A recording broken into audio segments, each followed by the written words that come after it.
Welcome back to 9 Acres, y'all. I'm so happy that you're here.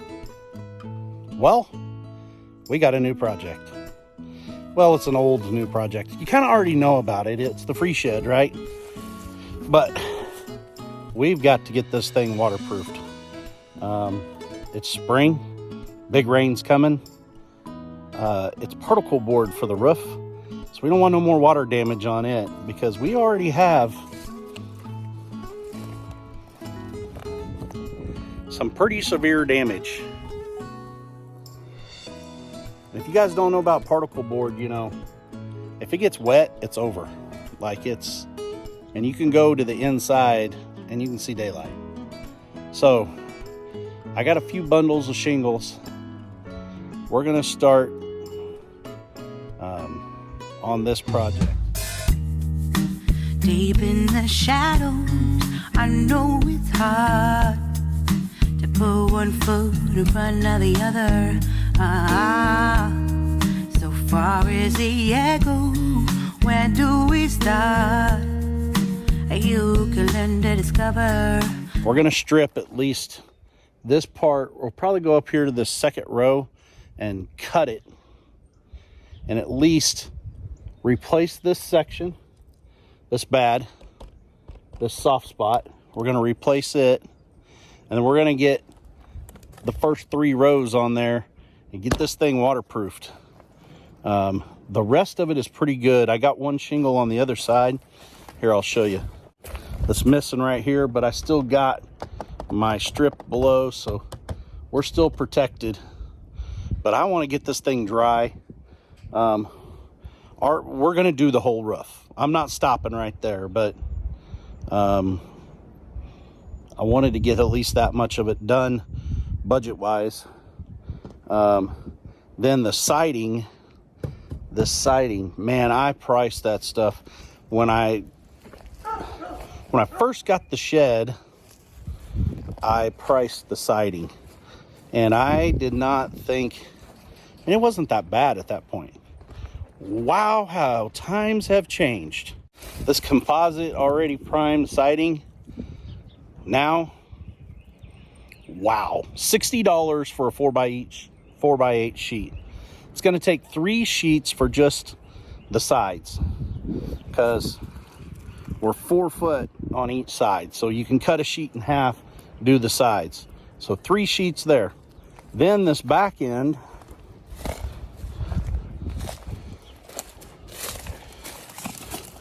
is going to take 2 more sheets. So there's 5 sheets. Then, depending on what I do, because I think this door configuration is going to change, I'll need at least 2 more there. So that's 7 sheets. That's $60 a sheet. That's a lot of money to turn loose at one time for a free shed. Now, I understand what you're saying. It's a free shed, Dale. You can spend a little money. Yeah, you're right. But I'm doing this cash. Like with what we have, you know, cash money. So I don't want to get crazy here. I'm already going to have to pull some trim work off and stuff like that to do it. So I don't want to get like too carried away. The whole goal is to make it watertight, rodent tight, so that I can store stuff in there. Like an extra freezer is going to go in there. Canning supplies are going to go in there. Things like that. Nana's candle making supplies. Extra stuff that we don't have room in the house for can come out here. And I know that's going to fill it up fast, but that little bit is really going to help. Long story short, we're going to start and we're going to make it waterproof. We're going to get this where these spring rains aren't going to ruin it anymore. You rain in on the floor. We don't need that in our life. I mean, ain't nobody got time for that, right? So we're going to bring you along on this journey.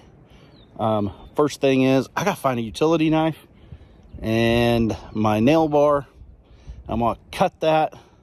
I may go down 3 rows until I can kind of get these first 2 rows started. and go from there. So stick around. Well, y'all, we might as well get started with this. As you can tell, they're no longer even attached. So let's get a layer or two off here.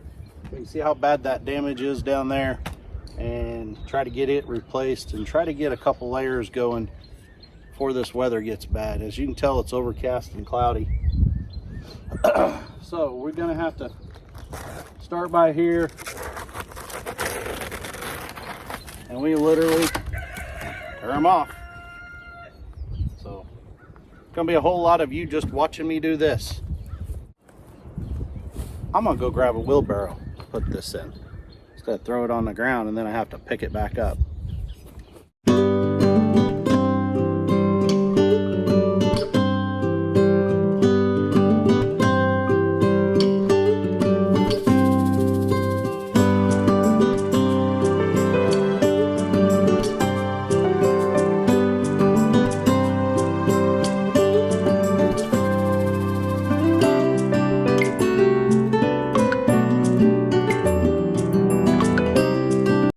Got a lot of extra nails here that some of these we're going to be able to reuse.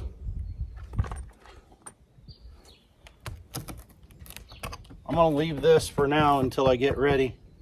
I just want to get it like to this row right here, and then I can get my first two started and then go from there.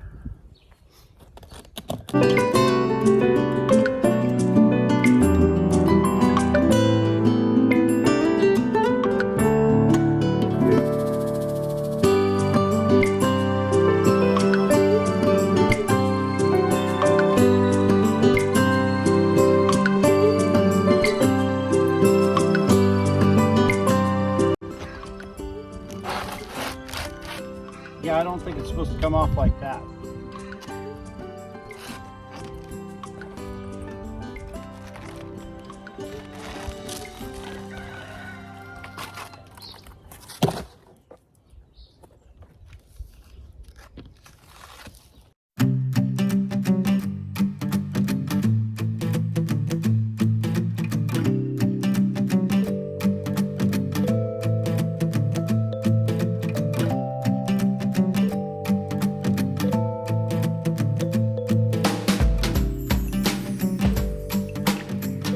Why you cannot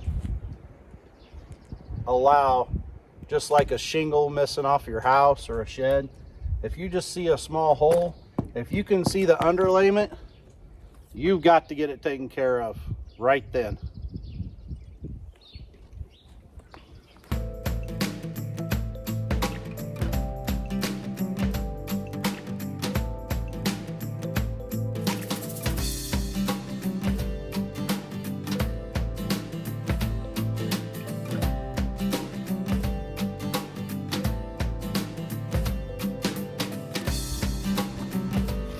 Really, just bend them over, they'll break. You don't really even have to cut them. And we got ants, termites.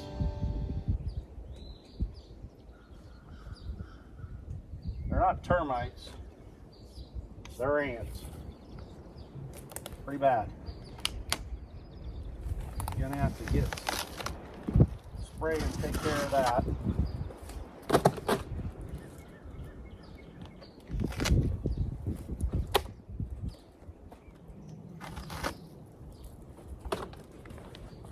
I'll bring you over here so you can see more of this damage. See this? It's all water damage.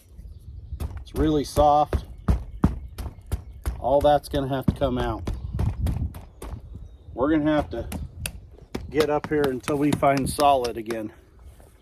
So this is why it's so important. If one shingle is missing or you can see underlayment, you've got to take care of it, because then it gets in underneath these shingles and it can't dry out. It just keeps rotting everything. And because we got moisture, we got ants, because they're attracted to it. We'll keep exposing them here.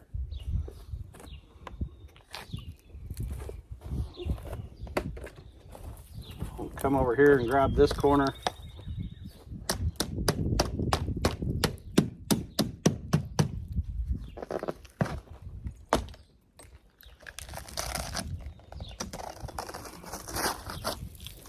We'll rip off that one.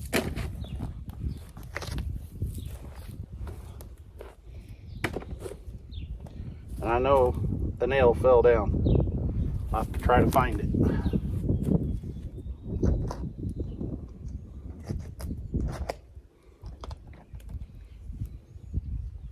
These nails are just falling out because there's no integrity left there to hold them.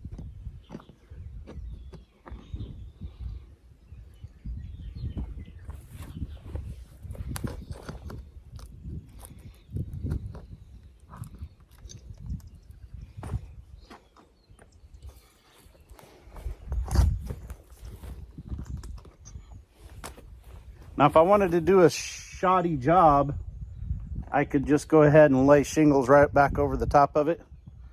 But the nails, there's no integrity, it won't stay there.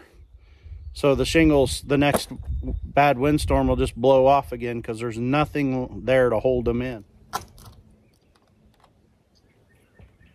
I'm hoping we don't have to go up here very far before we get to, I mean, if we go,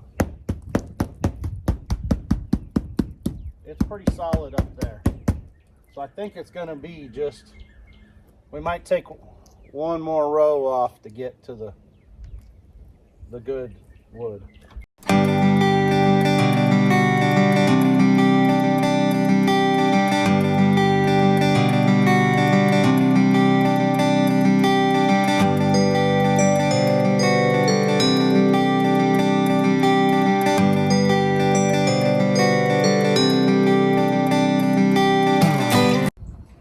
I know I could be going a lot faster if I got that nail bar and just went to town, but I'm trying to grab these nails as I go because if they're good, I'm going to reuse them.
I'm going to do my best to save this strip edge because it's in good shape.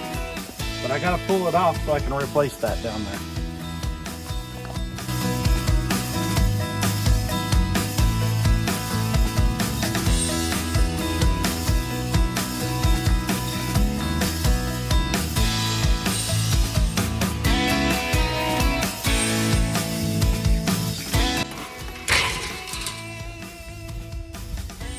Well, as you can see, that's what results. Dry, wet, rot.